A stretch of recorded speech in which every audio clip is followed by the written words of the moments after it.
Hello नमस्कार, आप सभी लोगों का स्वागत है। मैं हूं राज राणा। बिहार शिक्षक भर्ती में 80,000 से ज्यादा पद आएंगे और इस बात की घोषणा बहुत दिनों से हो रही है और इसकी भर्ती निकलने के पूरे चांस हैं। अब सबसे बड़ा यक्ष प्रश्न यह है कि बिहार स्टेट होगा कि नहीं होगा, बिहार टेट होगा कि नहीं होगा, सीटेट होगा कि नहीं होगा। तो बिहार शिक्षक भर्ती से बिहार स्टेट का क्या संबंध है, बिहार टेट का क्या संबंध है और सीटेट का क्या संबंध है और इनको किस प्रकार से पास किया जा सकता है, कब इनके आवेदन आते हैं और कब इनके बारे में आप लोगों को सूचना मिलती है, क्या इसकी योग्यता है, वो सब कुछ मैं आपको इस वीडियो के माध्यम से बताऊंगा। तो चलिए प्रारंभ करते हैं। तो सबसे पहले देखिए कि बिहार शिक्षक भर्ती के जो पद हैं उनके बारे में पूरे चांस हैं कि 80,000 से ज्यादा तो आएंगे ही और ये जो पद होंगे वो 4 श्रेणी में आएंगे।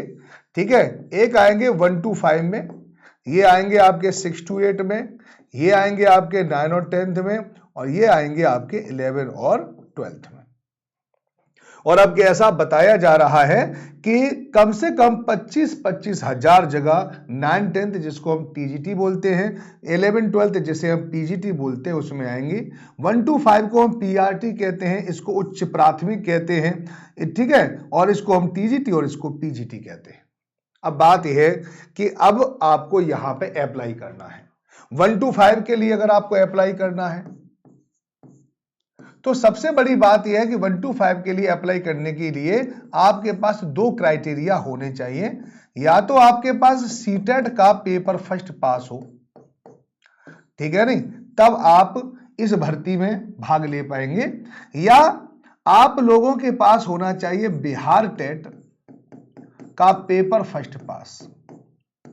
अब आपको पता चल गया होगा कि ये जो दोनों ही पेपर हैं, जो सीटेट है, ये जो बिहार टेट है, दोनों ही एलिजिबिलिटी क्राइटेरिया को फुलफिल करने के लिए होते हैं कि अगर आपने सीटेट का पहला पेपर पास कर रखा है, बिहार टेट का पेपर पास कर रखा है, दोनों में या लगा हुआ है, कोई भी एक हो, तो आप बिहार शिक्षक भर्ती में 1 to 5 का फॉर्म भर सकते हैं, है ना।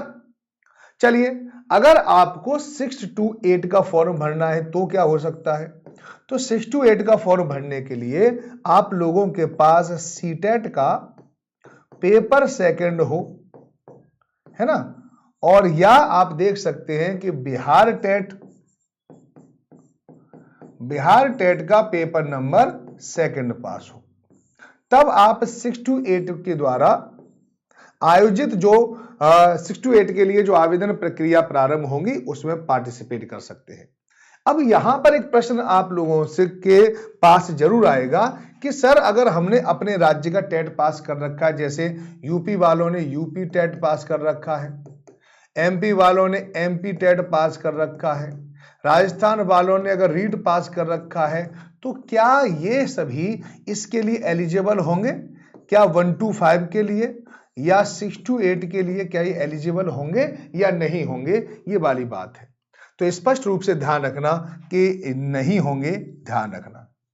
इसके अलावा सीटेट पर भी थोड़ा सा, अब जब से पता है एक हमारी न्यायपालिका के द्वारा जो डिसीजन दिया गया था उसमें अब इस पे भी थोड़ा सा डर पैदा हो गया है कि सीटेट की जब हम बात करते हैं कि क्या कभी ऐसा तो नहीं कि बीपीएससी 4.0 जो होगा उसमें भी ये कह दिया जाए कि सीटेट के मान्य होंगे कि नहीं होंगे, क्योंकि अब झारखंड में तो ये पूरा बता दिया गया है कि नहीं, सीटेट वाले मान्य नहीं होंगे। कि सरकार चाहे तो सीटेट वालों को मान्य करे या ना करे, अब गेंद सरकार के पाले में है। तो बिहार सरकार क्या सीटेट को लागू करेगी कि नहीं करेगी, इसके संबंध में अभी कोई सूचना नहीं है। वैसे बहरहाल अगर आप सीटेट किसी भी प्रकार से नहीं होता तो फिर बिहार को बिहार टेट कराना पड़ेगा, और बिहार टेट बहुत दिनों से नहीं हुआ है, जबकि नियम यह है कि टेट की जो परीक्षा है वो वर्ष में 2 बार होनी चाहिए, और तो लेकिन वो टेट परीक्षाएं राज्य नहीं करवा पा रहे हैं और इसलिए वो सीटेट को मान्य कर देते हैं 1 to 5 और 6 to 8 के लिए। तो चलिए इस बार भी सीटेट के को मान्य होगा, तो निश्चित रूप से सीटेट तो मान्य है, लेकिन अगर अपने स्टेट में कोई टीचर एलिजिबिलिटी एग्जाम पास किया है तो आप बीपीएससी के द्वारा जो आयोजित परीक्षा होंगी उसमें भाग नहीं ले पाओगे, ध्यान रखना। पहला तो ये हो गया, है ना। अब बात आती है 9 10th की। है ना। 9th 10th के लिए क्या है, क्या, ठीक है। तो क्या इसमें सीटेट का पेपर सेकंड पास होने वाले क्या इसमें पार्टिसिपेट कर पाएंगे, तो याद रखना ना कर पाएंगे। तो फिर क्या होता है, इसके लिए होता है एस्टेट, इसके लिए क्या होता है एस्टेट, और एस्टेट का होता है पेपर फर्स्ट। अगर आपने पेपर फर्स्ट को पास किया है, क्वालिफाई किया है, तो फिर आप क्या कर सकते हैं, 9th 10th में आप योग्य हैं कि आप 9th 10th के द्वारा, तो जो बीपीएससी के द्वारा 9th 10th की जितनी भी वैकेंसी निकलेंगी आप उसमें पार्टिसिपेट कर सकते हैं, है ना। क्या इसके अलावा और भी कोई साधन है कि हमने अगर एस्टेट नहीं कर रखा है तो क्या 9th 10th में फॉर्म भर पाएंगे, तो याद रखो कि अगर आपने एस्टेट नहीं कर रखा है तो किसी भी हालत में 9th 10th में आप फॉर्म नहीं भर पाएंगे। बहरहाल इसकी अगर योग्यता की बात करें तो इसके लिए आपको एक ग्रेजुएशन आप लोगों के पास होना बहुत जरूरी है।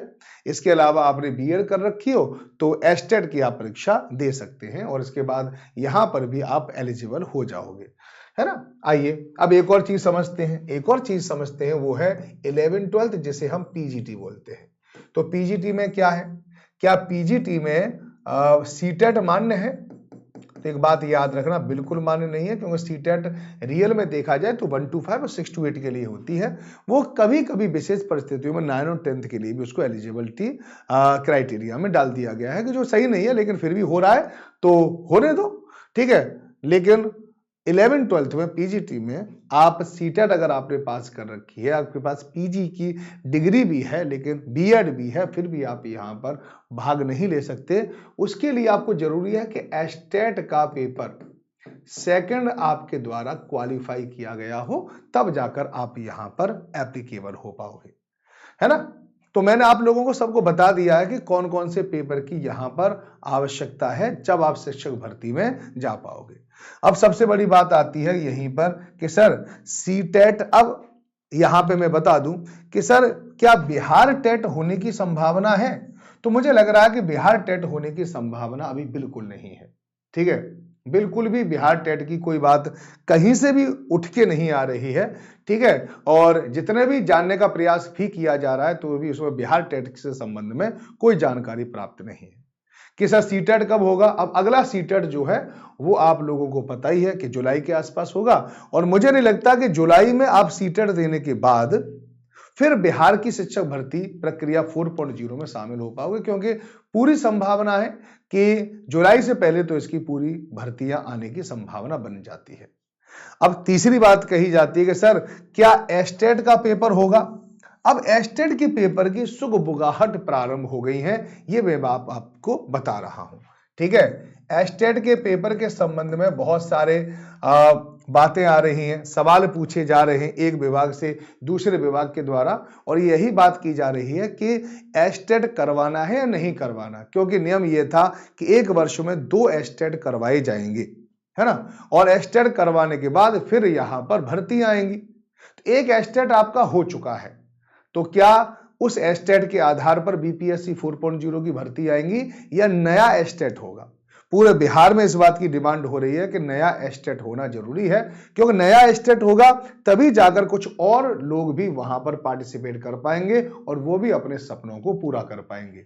तो लेकिन आप लोगों को याद रखना है कि इसका एस्टेट का जो नोटिफिकेशन है, नोटिफिकेशन, एस्टेट का जो नोटिफिकेशन है, इसके बारे में अभी कोई सूचना नहीं है, ये जल्दी ही प्रकाशित हो सकता है। ऐसा माना जा रहा है कि 1 महीने के अंदर ही, ठीक है, या मार्च में बिहार एस्टेट का नोटिफिकेशन आप लोगों को देखने के लिए मिल सकता है, ठीक है ना। अब आप बात कर रहे हैं कि इसकी योग्यता की, तो योग्यता में आप लोगों को अगर बिहार एस्टेट का पहला पेपर देना है तो फिर आप लोगों ने ग्रेजुएशन कर रखी हो, ग्रेजुएशन के अलावा आपने बीएड कर रखा हो, बस ये सामान्य सी इसकी एलिजिबिलिटी है। और अगर आप पेपर सेकंड की तैयारी कर रहे हैं तो आपने पीजी कर रखा हो और बीएड कर रखा हो, इसके बाद आप पेपर सेकंड में अप्लाई कर सकते हैं। जनरली अगर इसके पूरे की पूरे परीक्षा पैटर्न की बात करें, ठीक है, पता है ना पेपर फर्स्ट के लिए, तो मैंने आप लोगों को पेपर फर्स्ट के लिए बता दिया है, पेपर फर्स्ट और पेपर सेकंड के लिए क्या है। तो आप लोगों के पास क्या होना चाहिए, ग्रेजुएशन होना चाहिए इसके लिए, और इसके लिए क्या होना चाहिए, पीजी होना चाहिए।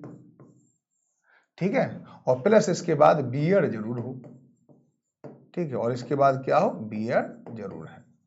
ये बात आप लोगों को याद रखनी चाहिए, ठीक है। अगर हम इसके अगर इसके जो परीक्षा को देखें तो सीबीटी मोड पे होती है, ये बात आप लोगों को पता है, ठीक है। सीबीटी मोड जो होता है उस पर होती है, ये बात आपको ध्यान रखना। कंप्यूटर बेस्ड एग्जाम होगा, ठीक है, तो ये इस बात के लिए आप तैयार रहें, है ना। और इसमें 150 प्रश्न आते हैं। कितने प्रश्न आते हैं? 150 प्रश्न आते हैं, देखे जाएं तो 150। जैसे दो भागों में बांटा जा सकता है। 50 नंबर का आप लोगों का क्या आएगा, जी के जीएस आएगा, और 100 नंबर का आपका सब्जेक्ट ओरिएंटेड आता है ना। जैसे आप एसएसटी से पेपर फर्स्ट दे रहे हो तो 100 नंबर की आपकी एसएसटी पूछी जाएगी, पूरी सभी विषय आते हैं उसमें, और 50 जी के जीएस आता है, 150 क्वेश्चन आते हैं इसमें, ठीक है ना। इसी तरह से पीजी है तो पीजी में एक सब्जेक्ट आता है आपका, जिस सब्जेक्ट से आप एस्टेट देना चाहते हो, लेकिन आप याद रखना कि उसी से एस्टेट देना, ठीक है, जिससे आपने पीजी कर रखी, जिसमें आप टीचर बनना चाहते हैं, है ना, उसी में करना, वरना इसमें कुछ ना कुछ गड़बड़ भी हो जाती है। बाकी अगर कोई भी इंफॉर्मेशन आप मुझसे चाहिए तो एक नंबर दे रखा है, मुझसे इंफॉर्मेशन ले सकते हैं। एस्टेट के संबंध में ये महत्वपूर्ण जानकारी थी, और भी जैसी जानकारी प्राप्त होगी मैं आप लोगों से मिलूंगा बहुत जल्दी ही। मैं हूं राज राणा और मैं चाहता हूं अब बने भारत के सुपर टीचर, सुपर फिशर। धन्यवाद।